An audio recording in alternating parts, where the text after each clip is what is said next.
Terminábamos el pasado jueves afirmando el valor que el embrión y el feto tienen de acuerdo a su naturaleza humana y como persona en desarrollo.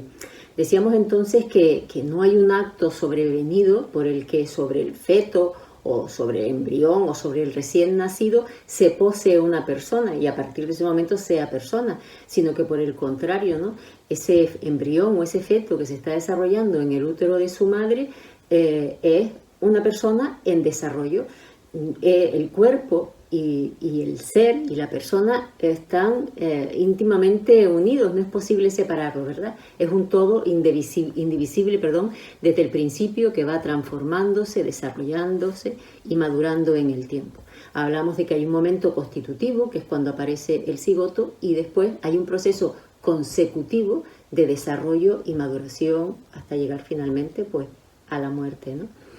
Y si esto es así, ¿por qué se permite el aborto? Si estamos diciendo que ese feto es un ser humano, si ese embrión es un ser humano y por tanto tiene valor, tiene el valor que se le atribuye a los seres humanos, ¿por qué se permite el aborto? Esta fue una cuestión que también planteábamos la semana pasada, ¿verdad? En realidad, la respuesta a esta pregunta no tiene tanto que ver con la verdadera naturaleza de un feto y su consideración como persona desde el punto de vista ético, sino con lo que el derecho establece o con los recursos que se usan en el ámbito de lo jurídico para hacer compatibles intereses, valores que en un momento determinado pueden estar en conflicto. Con carácter general, en España el aborto es un delito si no media el consentimiento de la madre e incluso aunque la madre consienta, si ese aborto no se produce al amparo o bajo la cobertura de las causas que la propia ley establece para permitir el aborto. Esto es así porque el embrión y el feto están protegidos por la ley. Ese valor que decíamos que tiene se le reconoce, lo que pasa es que es un reconocimiento parcial. Realmente un embrión o un feto no tienen derecho a la vida, pero encarnan el valor vida humana, según han dicho los tribunales de justicia. Y en este sentido, y sobre todo el Tribunal Constitucional, y en este sentido se protege a ese embrión y a ese feto, pero solo hasta el punto en que no entra en conflicto con otros valores o con otros derechos, normalmente los de su madre, ¿verdad? Esto hace que para ser persona haya que cumplir alguna condición. En el caso de España, igual que sucede en otros muchos países del mundo, para tener derechos hay que ser una persona y para ser persona hay que haber nacido y haberse cortado el cordón umbilical.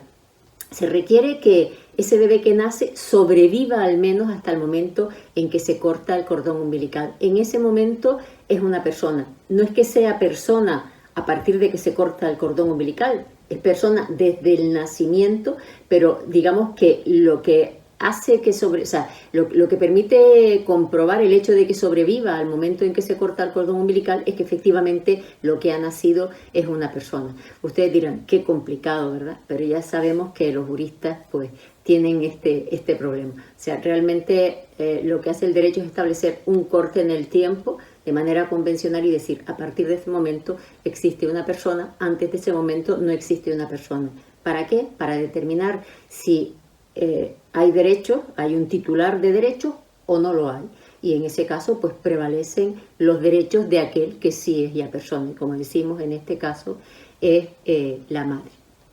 Así que este fue un conflicto que tuvo que resolver el Tribunal Constitucional español en el año 1985, cuando presentaron un recurso para someter a la valoración del tribunal la primera ley que en España reguló el aborto. Era una ley que contemplaba 3 supuestos. En primer lugar, que el embarazo fuese resultado de una violación. En segundo lugar, que hubieran graves anomalías en el feto. Y en tercer lugar, que hubiera un riesgo para la salud o la vida y también para la salud tanto física como psíquica de la madre, ¿no? En estos supuestos el aborto no era castigado, el aborto era ilegal, pero se despenalizaba, se quitaba la pena cuando se daban algunas de estas 3 circunstancias.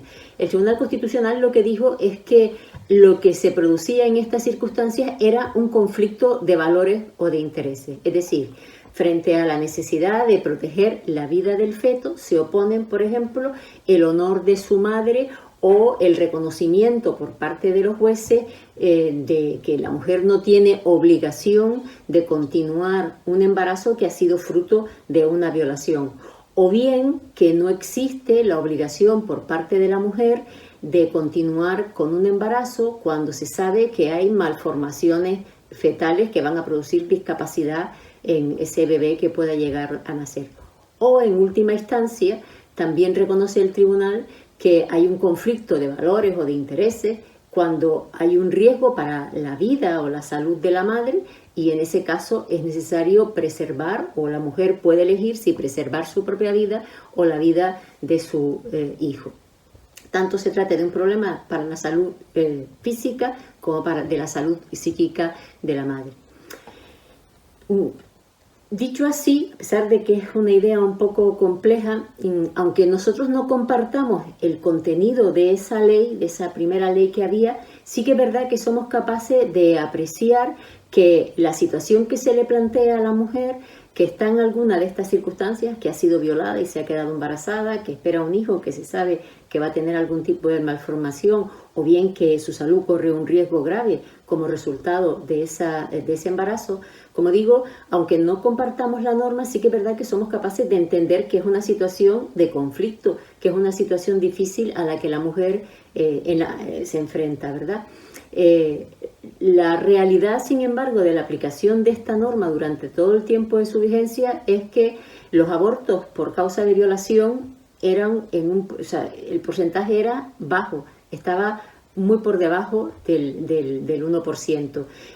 Había alguno más en el caso de las malformaciones fetales, pero la mayor parte de los abortos que se produjeron entre 1985, cuando se aprobó esta ley, y el año 2010, que se aprueba la nueva ley, la mayoría fueron cubiertos por la indicación de problemas de salud de la madre, y sobre todo por problemas de salud psíquica, por alteraciones de la salud mental de la madre, ¿no? Y hay un dato que llama la atención, y es que según las estadísticas de 2009, las últimas que se tienen antes de que entrara la nueva ley en vigor, el 96,73% de las mujeres que abortaron lo hicieron bajo la indicación de problemas de salud materna. Pero fíjense ustedes, cuando se aprueba la nueva ley en el año 2010 que permite el aborto sin causas, el aborto libre por la mera decisión de la mujer, el número de abortos que se practicaron fueron el 90,44%, ¿vale? O sea, de todos los abortos, el 90,44% eran abortos libres, simplemente porque la mujer así lo decidía, mientras que por problemas debidos a la salud materna fueron el 5,95%. Es un baile de números, ¿verdad? Pero si somos un poco avispados y sumamos 90,44 y 5,95, veremos que vamos a llegar a una cifra bastante parecida a ese 96,73% que eran abortos que en la ley anterior estaban cubiertos por problemas de salud de la madre. Eso, la única explicación en la que nos hace pensar es que es posible que en la antigua ley se enmascararan abortos libres bajo falsos diagnósticos, bajo falsos certificados de problemas de salud materna, y sobre todo por problemas psíquicos, alteraciones de la salud mental de la madre. O sea que realmente lo vimos en esa ley y lo vamos a ver también en esta ley. Las leyes del aborto no dan cobertura a problemas donde lo que hay verdaderamente es un conflicto de valores o de intereses. Como acabo de señalar, en el año 2010 se aprueba en nuestro país la Ley Orgánica de Salud Sexual y Reproductiva y de Interrupción Voluntaria del Embarazo.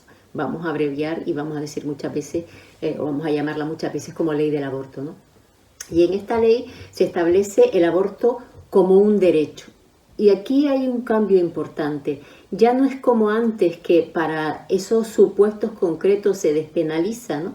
Sino que aquí la propia ley reconoce que abortar es un derecho. Lo incluye dentro de lo que es el derecho a la maternidad y considera que el derecho a la maternidad incluye tanto el derecho a ser madre como, en su caso, el derecho a no serlo, y de manera especial incluye el derecho a abortar. Esto permite que en la ley se contemple lo que se llama aborto libre, que es el aborto que se produce por decisión de la mujer dentro de las primeras 14 semanas de gestación. No hace falta que la mujer alegue ningún tipo de causa, basta simplemente con que no quiera continuar con su embarazo. Es lo que se conoce como un sistema de plazos. Hasta un determinado momento de la gestación, libremente y sin causa, la mujer puede decidir abortar. Ese plazo que se fija para el aborto libre, ¿por qué 14 semanas y no 12 o 15 o 16? Se produce más que nada porque es el que tiene más evidencia científica de que se producen menos complicaciones hasta ese momento. Es decir, o por encima de esa semana ya se hace más complicado, o incluso si se deja sin plazo y se pudiera abarcar más tiempo, hay bastantes posibilidades, como digo, de que pueda surgir algún tipo de problema. Así que se considera que hasta las 14 semanas el riesgo de complicaciones es menor, el riesgo de que queden restos abortivos dentro de la mujer es menor, y que también se produzcan algún tipo de problema, y por tanto se establece ese plazo, 14 semanas, para que la mujer pueda decidir libremente si quiere abortar. Este aborto libre, que se practica hasta ese momento, hasta la semana 14, es un aborto que, como digo, no tiene ningún tipo de conflicto de intereses, no hay un conflicto de valores, no es que se trate de que la mujer tenga en riesgo su vida o haya algún problema con el feto, es simplemente que la mujer no quiere seguir con el embarazo. El plantear el aborto en estos términos, de alguna manera, convierte este aborto libre en un recurso, no podemos decir que anticonceptivo, porque la concepción se ha producido, pero sí un recurso de planificación familiar que se suma pues a cualquiera de los otros que puede existir. Lo cierto es que el 90% de los abortos que se practicaron en España en 2019, lo fueron sin causa o indicación médica, es decir, fueron abortos libres, de estos de los que venimos hablando ahora.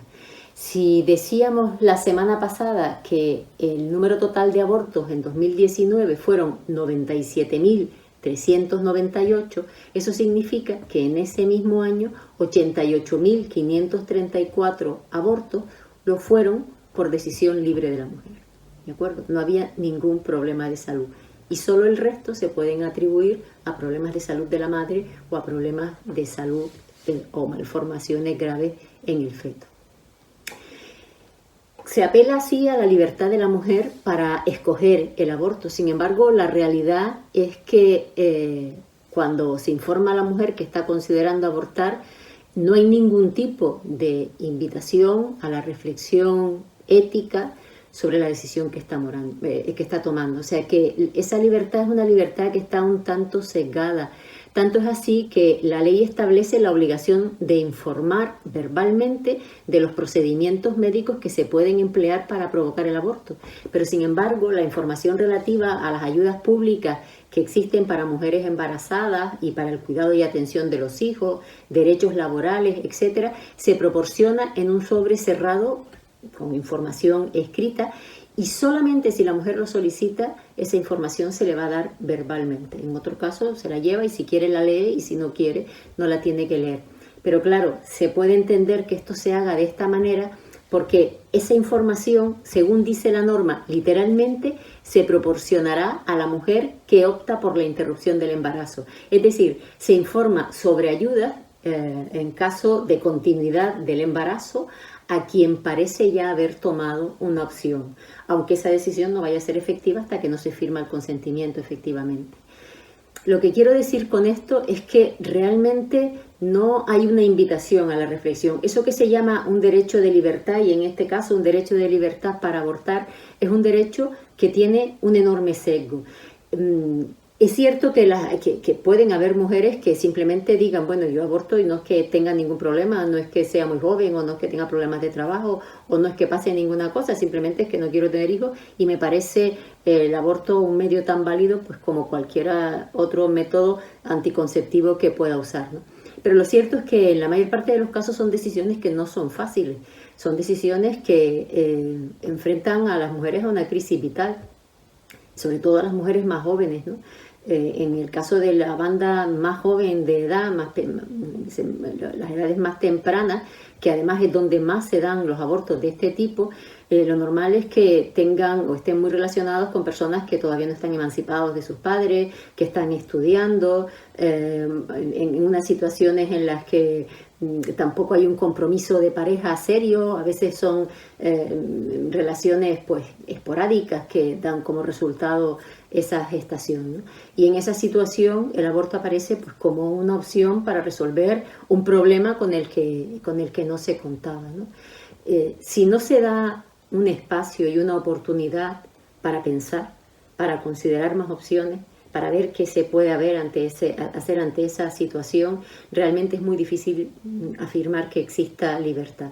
La libertad no consiste en que yo tenga un catálogo de cosas que pueda escoger, sino que realmente cuente con las herramientas necesarias para escoger aquella que sea mejor para mi vida. Imagínense ustedes que están en un buffet, ¿verdad?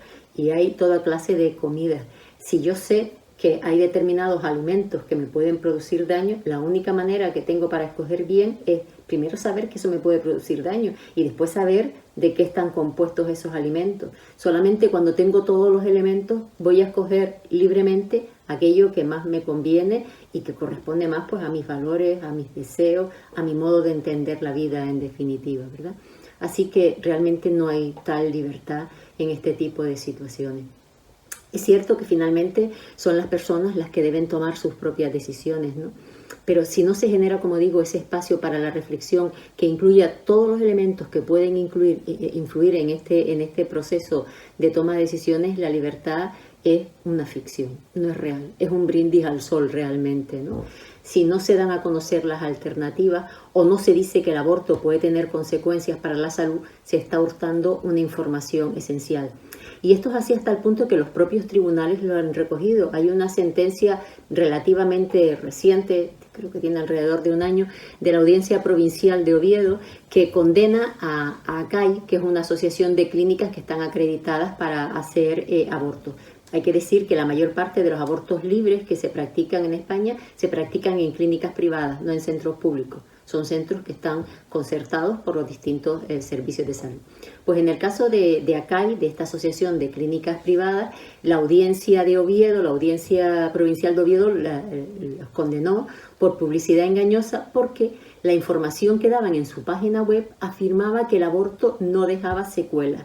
Y la audiencia consideró que al omitir una información sustancial como es la relativa a los posibles riesgos que se traducen en la aparición de secuelas y sobre todo, decía la propia sentencia del tribunal, fundamentalmente psíquicas, producidas por ese aborto, se está contribuyendo a que se tome una decisión que de otro modo no se habría tomado.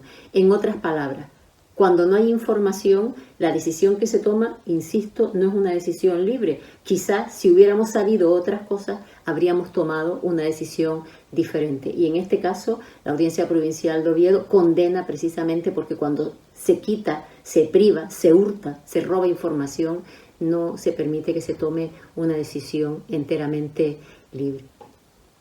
Como cristianos es importante que consideremos nuestra responsabilidad en este tema. Nosotros no podemos responder como Caín respondió a Dios cuando le preguntó por Abel, su hermano. No podemos decir aquello de, ¿acaso soy yo el guardián de mi hermano? Dios nos ha mandado a hacer luz en un mundo que está a oscuras, ¿no?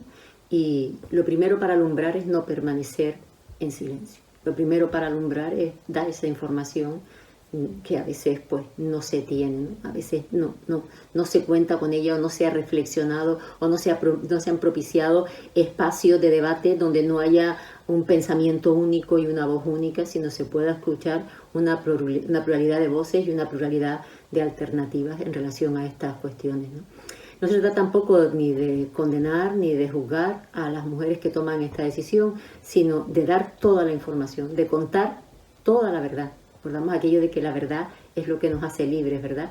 Y de ayudar a las mujeres que están considerando abortar o que ya lo han hecho, y también a las que decidieron continuar con sus gestaciones y trajeron a sus hijos al mundo a pesar de todas las dificultades. Se trata de contar otra versión, la que cuenta, como digo, toda la verdad sobre la dura realidad del aborto, ¿no? En España hay distintas asociaciones que se dedican a ayudar a mujeres que están pensando en abortar. Vamos a escuchar ahora a Mercedes Gazán. Ella es médica, es miembro de la Unión Médica Evangélica y es directora de CIFRA, que es una asociación que nace con el objetivo de prestar un servicio a la sociedad y a las mujeres que están atravesando por una crisis de embarazo. Ella nos va a hablar pues, de los muchos recursos que existen, nunca suficientes, para ayudar a mujeres que están en una situación de crisis de embarazo, como veníamos comentando. Me gustaría hablar de las alternativas que hay a los embarazos no deseados. Hay algunas asociaciones evangélicas pro vida, como por ejemplo La Vida, AES Vida, La Luz de la Vida o CIFRA, a la que yo pertenezco. Entonces, ¿qué ofrecemos? Pues ofrecemos apoyo, acompañamiento más allá del parto, porque solemos ayudar hasta los 3 añitos del bebé, y también pues ayuda práctica en forma de accesorios, como son ropita de niño, cunas, cochecitos, que son artículos muy costosos para la madre y que nosotros los damos gratuitamente. Entonces aquí hay un lugar de acción para las iglesias recolectando estos artículos que son tan necesarios porque siempre se necesitan. Y me gustaría mencionar dos cosas que se llevan gran parte del dinero en ayudas, y son la leche artificial y los pañales desechables. Nosotros desde CIFRA promocionamos la lactancia materna como lo mejor para la salud del niño, de la madre, y que además es ecológica y gratuita. Y también intentamos promocionar pues, los pañales reutilizables. ¿Por qué? Porque los pañales desechables son muy caros y además contaminan mucho el medio ambiente. También me gustaría hablar de una gran necesidad que hay de plazas en residencias para madres que no tienen hogar. Hay algunas residencias a nivel evangélico, REMAL, tiene un centro para mujeres, pero hay muy pocas plazas. La mayoría son ofertadas por entidades católicas que están haciendo una gran labor en este ámbito. Pero aquí hay un gran nicho de acción para la Iglesia, porque la necesidad de plazas siempre es constante, es una gran demanda. Luego también me gustaría hablar que hay asociaciones no confesionales que trabajan en prácticamente todo el territorio español, que hacen una buena labor. Por ejemplo, Red Madre, que está distribuida en muchas provincias, muchas comunidades de España. No tienen sede por ahora en Canarias, pero estas ayudas son muy grandes.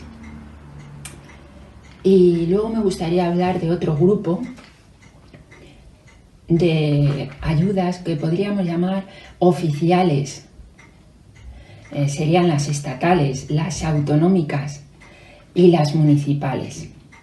Claro, cada autonomía, cada municipio da una cosa diferente. Por eso nosotros recomendamos a la mujer que fije una cita con el trabajador social de su ayuntamiento, que es el que la va a informar de todo lo que hay y de lo que ella puede optar. Entonces también hay un gran papel aquí en la Iglesia acompañando a esta mujer, porque todo esto es un gran papeleo, aunque merece la pena hacerlo, pero es un gran papeleo. Entonces la Iglesia puede acompañar o bien quedarse con el bebé, etc. No es que haya muchas ayudas en este sentido, pero las que hay que solicitarlas. El gran problema es aquellas mujeres que podemos decir que no tienen papeles.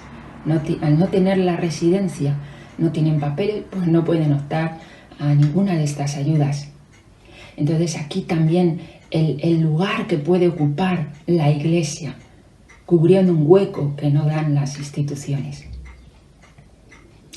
Y en todas estas alternativas para un embarazo no deseado hay que hablar también de la adopción, para tenerla en cuenta. Hay una gran lista de familias que están en la espera de adoptar y a todos nos duele cuando oímos en las noticias que hay niños abandonados en la vía pública, en los contenedores de basura.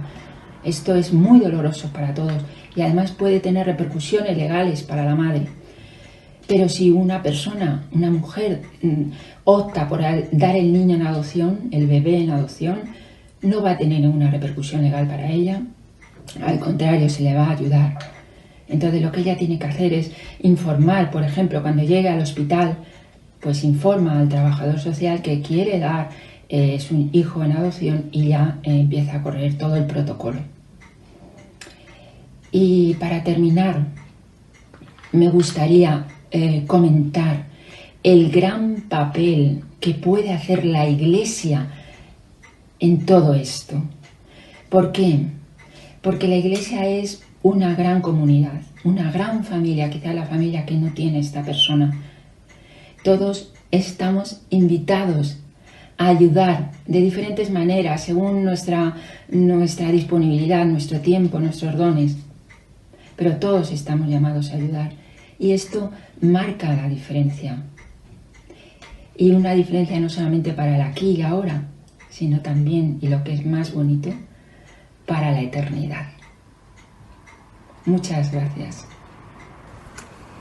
Y con esta invitación que nos ha dejado Mercedes Gazán, terminamos por esta noche. La próxima semana retomaremos esta reflexión sobre el aborto y vamos a trabajar, particularmente vamos a reflexionar sobre aquellos otros supuestos que la ley también contempla y que están referidos a problemas de salud de la madre o bien del embrión o del feto. Lo que plantearemos son situaciones que realmente son difíciles, que representan una crisis importante para las mujeres, para las familias, para la pareja en general, ¿verdad? Y que tenemos que considerar cuidadosamente para ver de qué manera podemos ayudar y ser un soporte en esos momentos de dificultad. Buenas noches y que el Señor les bendiga.